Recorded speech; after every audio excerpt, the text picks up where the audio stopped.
Hello, everyone, and welcome to another episode of Culture Calls Dialing into the Future, where we discuss everything on organizational culture and technology. Today, we are in conversation with Ms. Pallavi Jha. Pallavi Jha is the chairperson and managing director of Dale Carnegie Training India, which has international partnerships with some of the world's leading firms and brands. She has a diversified exposure to various management practices in areas such as training and development, HR, consulting, and business restructuring, covering a wide range of industries from media to entertainment to technology to the financial services sector and the engineering industry. Pallavi is also an active member of the National Council on Skills Development (CII) and its National Subcommittee on School Education. Lastly, Pallavi is an MBA from Syracuse University, New York, and a graduate in humanities from St. Xavier's, Mumbai. An absolute delight to have you on our show, Ms. Pallavi. How are you doing today? Very well, Sumant. It's a pleasure to be here. Right, that's fantastic, and I'm loving the energy that we're having this morning. So I did give a brief introduction about your work and what exactly you're doing at Dale Carnegie. But could you tell us a bit about yourself and your role in Dale Carnegie? Right. That was a very kind introduction. And as you can see, I had my fingers in many pies for a long time. Uh, for the last maybe around, I think, 22 years ago, I decided that I wanted to do something in the space of skill development. I was earlier in the space of financial services, and one of the offshoots of that financial services, business was financial training.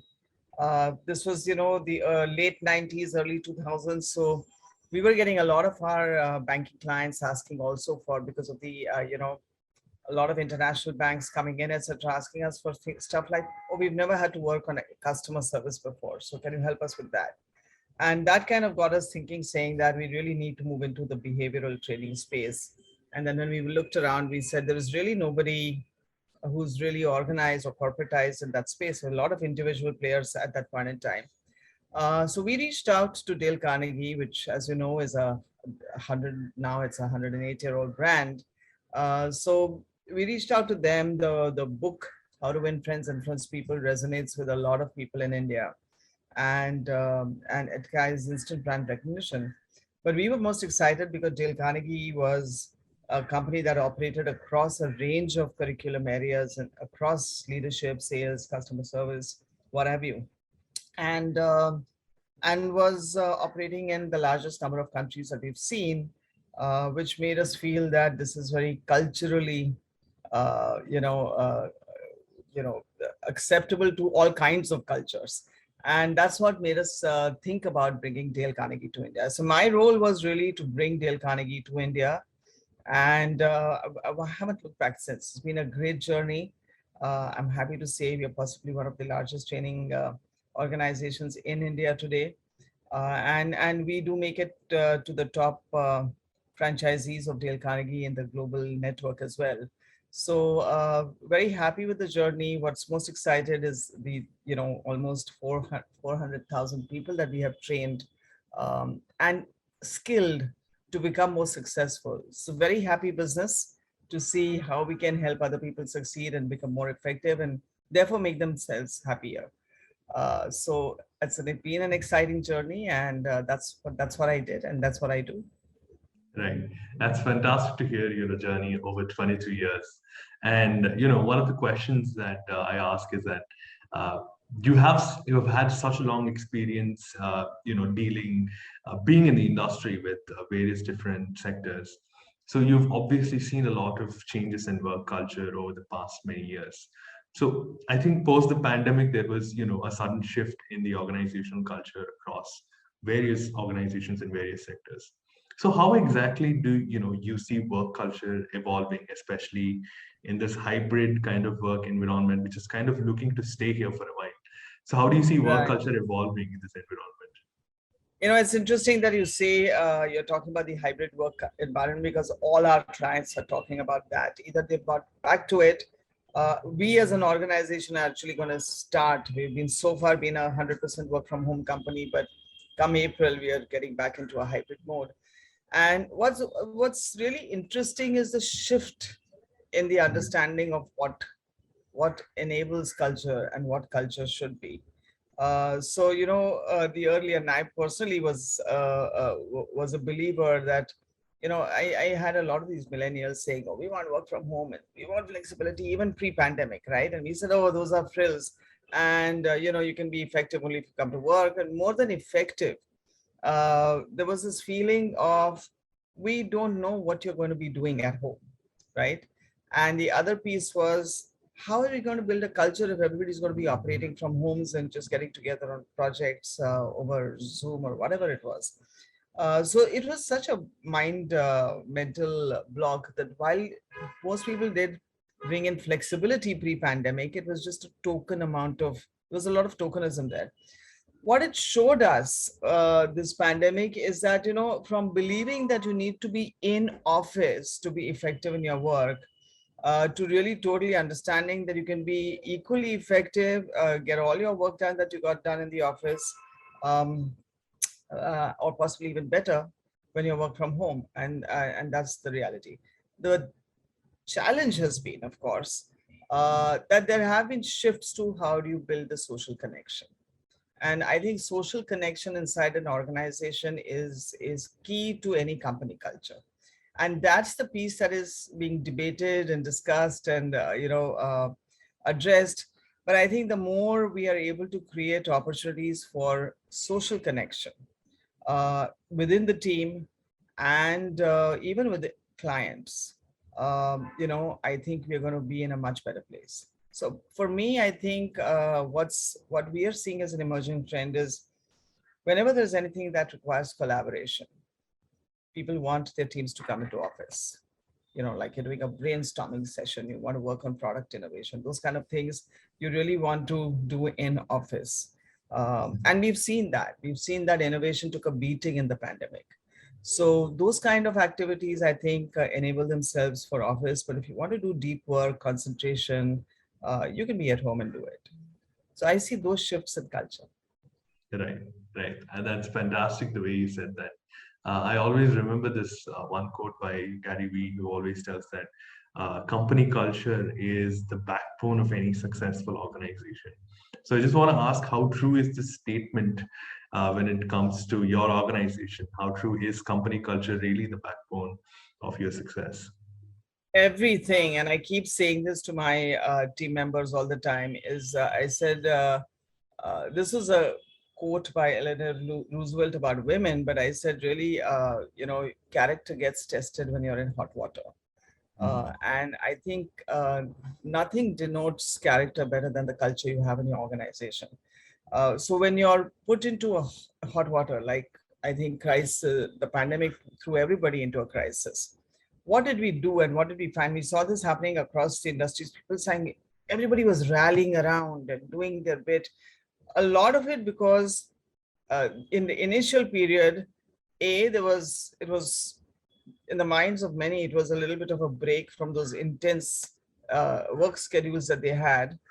But at the same time, there was so much uncertainty that everybody was just trying to make sense of it. So there was what I call as a huddling mentality that was coming. So people were like hanging on to every Zoom meeting, hanging on to every interaction, and also the uncertainty of, will I be in the job? So people really upped their game in the initial phase. And there was all these HR leaders saying, "Oh, productivity has gone up, this work from home has really worked." And then as things started settling down, then we started seeing where things, what's working and what is not working. So it was not as simple, uh, onboarding new people, getting them integrated into workplaces, getting them more effective. I think the challenge for leadership just changed. And how do you motivate people? How do you get them aligned to your purpose? All of those kind of things. So in my organization, I feel that people just rallied around, and I'm happy to say that over the 2 years, we've become a completely different company. And we meet we don't meet that often, but I'll give you an example of Women's Day. We decided that we'll just get all the women in office and, celebrate together. There was and we just discovered, oh, this one is operating from this city and that one's gone back home, and we just couldn't put together the group, and then there was some people who was like, not, I discovered that one lady was particularly hesitant to come to work because she had had a loss in her family and she was feeling down. And I said, well, it's a tough situation. It's personal for you. So you take a call. But if you come, it'll just be a change of scene, right? And she did make it. And that interaction in office just helped us connect with each other better. We understood how deeply she was hurting. None of us had that vision, all of us understood her. Oh, she's doing less at work, or she is pushing back some things, and we were like, why is she doing this? But when I met her and I understood the intensity of her grief, you know so these are some cues that you pick up only in a personal interaction. You see the body language in a much, I don't know what you're doing otherwise, right? You've got a very nice good face on Zoom.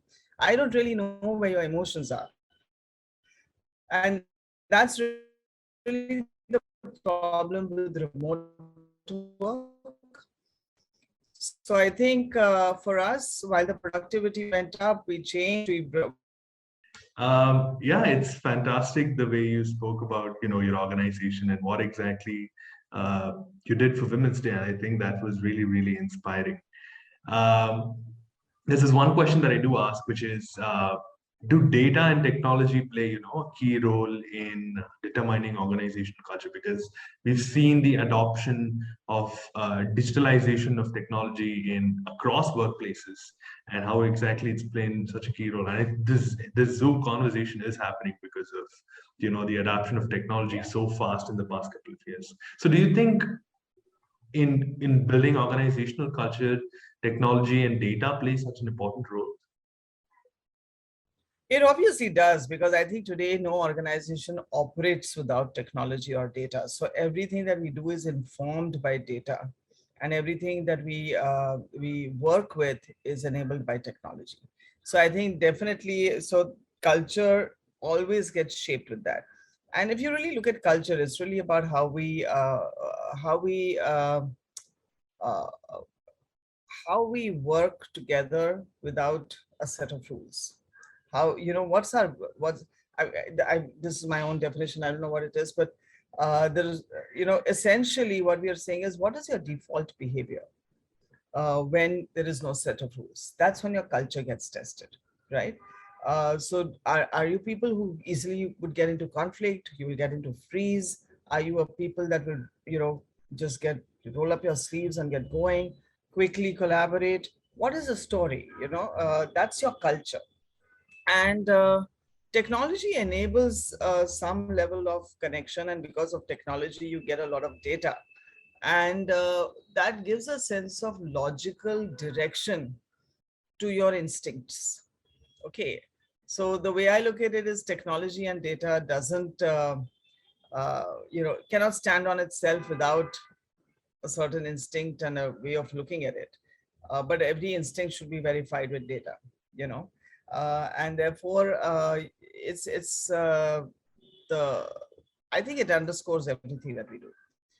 uh, Technology is changing the way we are connecting with each other, communicating with each other, selling to each other, even arguing with each other, whatever it is. So that's really happening through technology.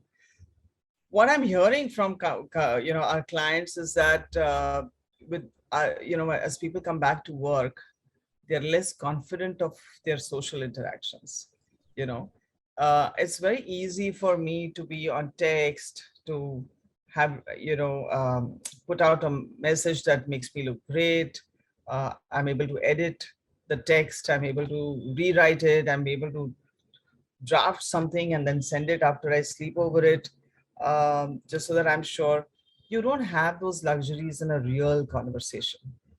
In a real conversation, you are responding and you're seeing a person on the opposite side. He is reacting in real time. And then that can be a very, very combustible situation if the chemistry is not right. And I think people have lost the art of doing that, or the comfort or giving up the comfort of being able to be perfect in your communication, because you have control over that before you send it out. So technology has enabled a lot of collaboration, but technology has also brought up some challenges. But the data tells us where to direct our energies towards and what's most important for our organization. Right, right. That's fantastic. And it's important, as you told, to bifurcate the difference between technology playing a key role and data playing a key role, because they're two very different things. And I absolutely love that. There is one question that I've asked all of our guests, and until now, I've got different answers from each and every single one of them. So the question is, what exactly does it take to become an employer of choice of the people? And every single person has given me a different answer. So, what, according to Ms. Pallavi Jha, is the right way to become an employer of choice? You possibly have got different answers because there are different factors that possibly play. There is no Correct. one single thing, right? So I think I think the most important thing is for people to really understand what you are as an organization and to get inspired by it, right? So who are you as an organizer? You can't just say I'm a pharmaceutical company. That doesn't work. What is your purpose? What is your objective? What's your big vision? What change do you make? If you make people understand that and people get it, and it inspires them, then bottom line, what is happening is there's an alignment of values or your passion set or whatever. So we keep talking about passion and purpose, but the reality is you've got to be able to find the meeting ground of the passion, to kindle the passion and to give direction to that passion in alignment with the company's purpose. And if you are able to achieve that, I think you will become an employer of choice. Now, there are many subsets to making this happen. The subsets to making this happen is, do you really have a great vision? Have you really articulated and cascaded your purpose down? Have people understood it? Have you enabled your people? Have you built those opportunities to collaborate? Have you And nothing succeeds like success, right? So if your organization is successful, it inspires automatically. If your team is successful, you're proud of being part of it. And if you're individually successful, you're satisfied. So I think at various levels, we have to enable success of people. And therefore, if that happens, then I think you become an employer of choice. Right. That was a fantastic way to put it together. And I'm not sure whether that's one more version of the answer you got. No, it is. It is a one more version of the answer that I got, and it's actually a great version that I've got until now. Because it's, as you said, it's very important to put the successes of the people forward, and not just of the organization. And that is a very, very important factor in becoming an employer of choice.